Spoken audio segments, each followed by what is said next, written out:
గతంలో ఏదైతే కనుక స్కిల్స్ స్కామ్ కేసులో అరెస్ట్ అయిన చంద్రబాబు నాయుడు గారు ఆరోగ్యం దృష్ట్యా నాకు ఏసీ కావాలి, దోమలు కొడుతున్నాయి, ఒక వెస్ట్రన్ కమ్మోడు అని అడిగిన దానికే మరి జైల్లో దోమల కొట్టగా రంభా ఊర్వశి వచ్చేమన్నా కొడతారా అంటూ మాట్లాడారు మరి వైసీపీ నాయకులు. మరి ఈరోజు చూస్తే కనుక నాకు ప్రోటీన్ పౌడర్ కావాలి, యోగా మ్యాట్ కావాలి, రన్నింగ్ షూస్ కావాలి, నా కింద ఒక హెల్పర్ కావాలి అంటూ అడుగుతున్న మిథున్ రెడ్డి వ్యాఖ్యలను అసలు ఎలా చూడాలంటారు? అందరికీ నమస్కారం. ఇప్పుడు అతనికి 75 ఏళ్ళు బెదరు. అతను కూర్చోలేడు, నుంచోలేడు, పొనుకోలేడు, పొళ్ళు దోముకోలేడు, బట్టలు వేసుకోలేడు. ఏంది పెద్దిరెడ్డి కొడుకు.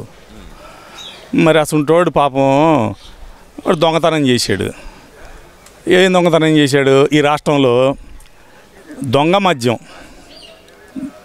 ఏంది ఇప్పుడు కళ్ళులో ఏదో కలిపి అమ్ముతున్నారని చెప్పని తెలంగాణలో వస్తుంది కదా, అలాగే ఆంధ్రాలో కూడా గంజాయి రంగునీళ్ళు కలిపి వీళ్ళు ఇష్టం వచ్చినట్టు 100 రూపాయల బాటిల్ 500కి 500 రూపాయల బాటిల్కి 1000 రూపాయలు అమ్మారు కదా.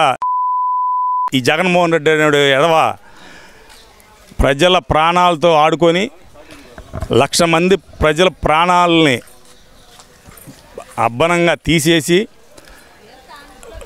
1,00,000 మంది మహిళా సోదరిమణులు తాళ్ళుబొట్లు తెంచినటువంటి ఈ పోరంబోకు ఎదవలో వీళ్ళు చేసిన ఈ దాష్టికానికి అతనికి శిక్ష పడినందుకు మరి అలాంటప్పుడు పాపం అతను 75 ఏళ్ళు నిన్నప్పుడు అతను అడగడం తప్పే ఉంది. 75 ఏళ్ళు ఆయన వయసు 50 కూడా దాటలేదు కదా, 50-51 ఉంటుంది మ్యాక్సిమం. భలేవాడి కాదు. ఇప్పుడు చంద్రబాబు నాయుడు గారికి 73 ఏళ్ళప్పుడు లోపల పోయాడా. ఆయన అడిగాడు, ఏమని అడిగాడు? అతనికి ఆరోగ్య సమస్యలు ఉన్నాయి, కొంచెం ఏసీ అడిగాడు, చల్లటి వాటర్ అడిగాడు. అంటే చల్లటి వాటర్ అయితే ఆయనకి ఒంటికి సరిపోదు కాబట్టి కొంచెం వేడి వాటర్ అడిగాడు.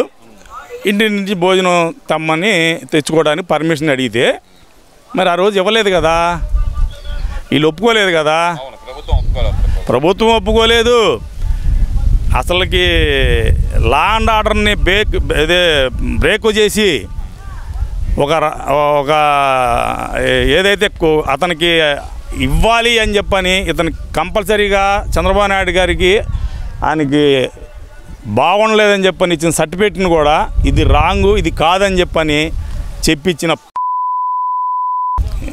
జగన్మోహన్ రెడ్డిగా నువ్వు మాట్లాడిన ఇప్పుడు ఇలా ఆ సజ్జల అలా ఉన్నాడు ఎదవ. వాడు కమ్మ జాతిలోనే ఒక చీడపురుగు అయినటువంటి ఎదవలు 2 ఉన్నారు కదా. ఎవడు వాడు? గుడివాడ కొడాలనాని, గుడివాడ ఏంది ఇంకొక వాడు ఇప్పుడు అర్థం వాడు జైలు నుంచి రాగానే దానికి కూడా చెప్తాను. అలాంటి ఏం మాట్లాడారు చంద్రబాబు నాయుడు గారి గురించి? రంబు వచ్చిద్దా, మేనకా వచ్చిద్దా? జైల్లో ఏం వచ్చిద్ది? జైల్లో పడ్డప్పుడు నువ్వు తప్పు చేసావు, జైల్లో పడ్డప్పుడు నీకేం రావాలా?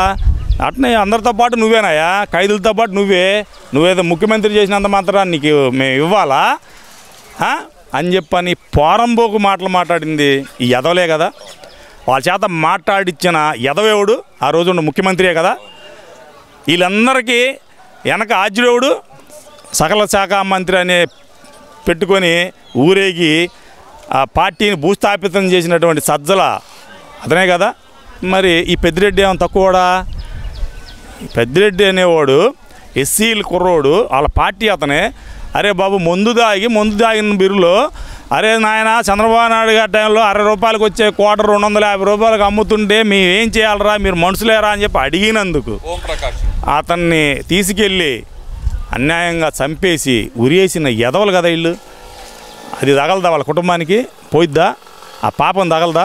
ఇదంతా భగవంతుడు చూస్తున్నాడు, భగవంతుడి దృష్టిలో అంతా చూస్తూనే ఉన్నారు. ఈ తప్పుడు పనులు చేస్తున్న తప్పుడు వాళ్ళకి భగవంతుడే శిక్షేస్తాడు అని చెప్పి మరి పెద్దిరెడ్డి మరి నిన్న శాపనార్థాలు పెడుతున్నారు కదా. శాపనార్థాలు పెడుతున్నాడు అంటే ఆ శాపనార్థాలు ఆడికి తగిలినాయని ఆడు చూసుకోవట్లేదు. ముడ్డి కింద నలుపు గురి కింద గింజకి అంతా ఎరుపు అనుకుంటే ముడ్డి కింద నలుపు ఉండిద్దారు కదా, అది చూసుకోదు. అట్నే ఈ పోరంబోకులు వాళ్ళు దాని నలుపు చూసుకోవట్లా. ఏమి నువ్వు చేసిన పాపాలకి నువ్వు ఈ రాష్ట్రంలో 1,00,000 మంది సోదరిమణులు తాళి దంపిన మీ పాపాలకి మీకు శిక్ష పడింది. ఇంకా బిగ్ బాస్ అంటే బిగ్ బాస్ అని కాదు, అసలు బిగ్ బాస్ అనేది అసలు nothing, international boss. International boss అతను ఇప్పుడు ఇలా ఇంటర్నేషనల్ బాసే ఉన్నాడు అందులో, వస్తాడు బయటికి. మరి అలాంటప్పుడు ఇతను అడగడం తప్పే ఉంది భయ, పెద్దిరెడ్డి కొడుకు అడగడం తప్పే ఉంది. నేను ఒంగోలేను, నేను మామూలు ఇది మన ఇండియన్ టాయిలెట్లో కూర్చోలేడు, కాలు వెంగి సావు, నడు వెంగి సాగు వాళ్ళ జగన్మోహన్ రెడ్డి లాగా. చూసాం కదా జగన్మోహన్ రెడ్డి కొబ్బరికి ఎడగొట్టేవాడు, పైకి లేకపోతే కొట్టేవాడు, నడు వెంగి సావదు కదా వీళ్ళకి. వీళ్ళు 45 సంవత్సరాల ముసలి ఎదవలు, వీళ్ళు 76 సంవత్సరాల యువకుడు చంద్రబాబు నాయుడు గారు. అది అంటే నక్కకి నాగలోకానికి ఉన్న తేడా అనమాట. చంద్రబాబు నాయుడికి ఇలాంటి పోరంబోకులకు ఉన్న తేడా అది. చంద్రబాబు నాయుడు గారు ఇలా కూర్చొని లేవగలుగుతాడు, ఈ మనలో కూర్చొని లేవమండి. మరి మేము 45 మేము పెద్ద బోటుకాలకు చూస్తున్నారుగా. నీకు సిగ్గుండొద్దా అసలు? అరే పెద్దిరెడ్డి కొడుకు, నీకు సిగ్గుండొద్దా? అరే ఏం అడుగుతావు నువ్వు అసలు? నువ్వు అడిగేయి నువ్వేమన్నా పెళ్లి చేసుకొని ఏమన్నా అత్తగారింటికి పోయావా? అత్తగారింటికి పోయావా లేకపోతే నువ్వు దొంగతనం చేసి నువ్వు జైలుకి పోయావా? దేనికి నువ్వు అంటే ఇంత దారుణంగా అడగడం ఏంది? ఇటు పక్కన ఉన్న లాయర్స్ నిద్రపోతున్నారా? ప్రభుత్వం లాయర్లు నిద్రపోతున్నారా? లేదా వాళ్ళ దగ్గర నుంచి ఏమన్నా ఆమ్యామ్యాలు దుబ్బారా? చంద్రబాబు నాయుడు గారి టైంలో ఎందుకు చేయలేకపోయారు మీరు? ఎన్ని రోజులకి ఇబ్బంది పెట్టారు? ఎన్ని మాటు కోర్టులో పిటిషన్లు ఎత్తే 2 పర్మిషన్ ఇచ్చిన మీరు ఈరోజు ఏకదమ్ముగా అన్నీ అంటే సర్వెంట్ కూడా అంట. ఇటు బాబు సొమ్మ, ఎవడు బాబు సర్వెంట్ ఏంది? జైల్లో సర్వెంట్ పంపిస్తారు వీటికి. ఏమైనా నువ్వు పోయిందేమో, దేనికి పోయాను? చివరిగా ఒక ప్రశ్న, మరి ఈ లిక్కర్ స్కామ్లో ఏదైతే కనుక నిన్న సజ్జల రామకృష్ణారెడ్డి కూడా మాట్లాడుతూ మహా అయితే ఏం చేస్తారు, జగన్మోహన్ రెడ్డిని కూడా అరెస్ట్ చేస్తారు, 4 రోజులు వేస్తారు, లేదంటే 40 రోజులు వేస్తారు, లేదంటే 4 నెలల లోపల పెడతారు, బయటకు వస్తాడు బౌన్స్ బ్యాక్ అవుతాడు అంటున్నారు కదా. అది మరి అంటే వాళ్ళు ముందుగానే ఫిక్స్ అయిపోయారా జగన్మోహన్ రెడ్డి అరెస్ట్ తప్పదు, లోపల నుంచి ఆయన డైరెక్షన్ ఇస్తాడు, మేము బయట నుంచి మేము యుద్ధం చేస్తాం ప్రభుత్వం మీద అంటున్నాడు కదా. 17 నెలలు యుద్ధం చేశారుగా. 17 నెలలు యుద్ధం చేస్తే ఏమైంది? జగనన్న వదిలిన బాణం అని చెప్పని 3600 కిలోమీటర్లు మహిళతో తిరిగిచ్చారు కదా. 2014 ఏమైంది? ప్రజలు ఏం పెట్టారు? కర్రు కాల్చి వాత పెట్టారు కదా. పెట్టారా లేదా?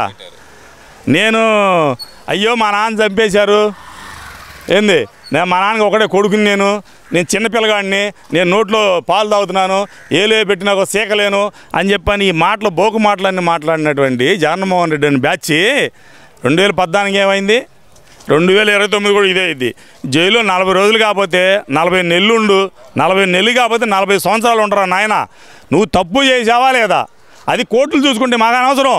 నువ్వు తప్పు చేసావు, ఆ తప్పుడికి నీకు సాక్ష్యాలతో కోర్టులో పడేసే బాధ్యత. అరెస్ట్ అవుతాడనే ముందుగానే ఫిక్స్ అయిపోయారా జనాలు? అంటే వాళ్ళ కార్యకర్తలను సిద్ధం చేస్తున్నారు అనుకోవాలంటారా రోడ్డు మీదకి వచ్చి ఆందోళన చేయడానికి? కరెక్టే కదా, కంపల్సరీ రోడ్డు మీదకి వచ్చి ఆందోళన చేస్తే ఒక్కడు పక్కల పగులుతాయి. ఈ మంచి ప్రభుత్వం ఉండదు. అప్పుడు ఎగస్టాలు నూగితే, ఎగస్టాలు కనుక ఎవడైనా సరే ఎగస్టాలు నూగితే ఈ తడవ మంచి ప్రభుత్వం అనేది ఎవరైతే కార్యకర్తలు ఉండారో, నాయకులు ఉండారో, ఇక మంచి ప్రభుత్వాన్ని పక్కన పెడతారు. ఇక మామూలుగా ఉండదు. న్యాయబద్ధంగా అరెస్ట్ ఏదైనా జరిగినా లేకపోతే నువ్వు కోర్టు నుంచి నువ్వేదైనా తెచ్చుకున్నా మాకు సంబంధం లేదు. నువ్వు తప్పు చేసావా లేదా అనేది ఎవరు తీరుతారో, ఎవరు పెట్టింది అది సిట్ అనేవాళ్ళు తేలుస్తున్నారు, లేదంటే ఇప్పుడు ఈడీ వాళ్ళు తెలుస్తారు. మాకు సంబంధం లేదు, మా ప్రభుత్వానికి సంబంధం లేదు. ఇక్కడ ఇంకో విషయం కూడా చంద్రబాబు నాయుడు గారు కూడా సంబంధం లేదు. అంటే ఇక్కడ ఇంకో విషయం కూడా తీసుకుంటే కనుక సజ్జల రామకృష్ణారెడ్డి వ్యాఖ్యలు చూస్తుంటే బయట నుంచి ఆయన పార్టీని నడపడానికి సిద్ధపడినట్టుగా వస్తుంది. ఒకవేళ జగన్మోహన్ రెడ్డి కనుక జైల్లోకి వెళ్తే కనుక పార్టీకి లీడర్గా మారబోతున్నాడు సజ్జల రామకృష్ణ. భారతరెడ్డి గారు కూడా ఏం చేస్తుంది పాపం, ఎన్ని తప్పులు చేశాడు కదా పోతే పోయాడు అనుకుంటారు. ఎవడైనా సానుభూతి వచ్చింది అనుకుంటారు సహజంగా. ఈ సానుభూతి గీనుభూతి అన్నీ చాలా చూశారు ప్రజలు. 2014 ఏం జరిగిందో 2029లో అదే జరిగిద్ది. మిమ్మల్ని నమ్మి మీకు ఓట్లేసిన పాపానికి మీరు చేసిన పాపాలన్నీ కూడా ఇప్పుడు పెద్ద శాపాలై బయటపడతా ఉంటే ఒక్కొక్క అది ప్రజల సొమ్ము అబ్బనంగా దొబ్బి, ఆ రోజు మహామేత రాజశేఖర రెడ్డిని అడ్డం పెట్టుకుని 1,00,000 కోట్లు దొబ్బి, ఈరోజు నువ్వు ముఖ్యమంత్రి అయినాక 2,00,000 కోట్లు దొబ్బేసి విదేశాలకు తరలించి ఈరోజు ప్రజల ప్రాణాలతో కూడా చెలగాటమాడినటువంటి ఈ పోరంబోకులు మొత్తం కూడా జైల్లో ఉండాల్సిందే. వీళ్ళకి ఆ శిక్ష కంపల్సరీగా అమలు చేయాలని చెప్పని ఈ కూటమి ప్రభుత్వాన్ని కోరుకుంటా ఉన్నాను.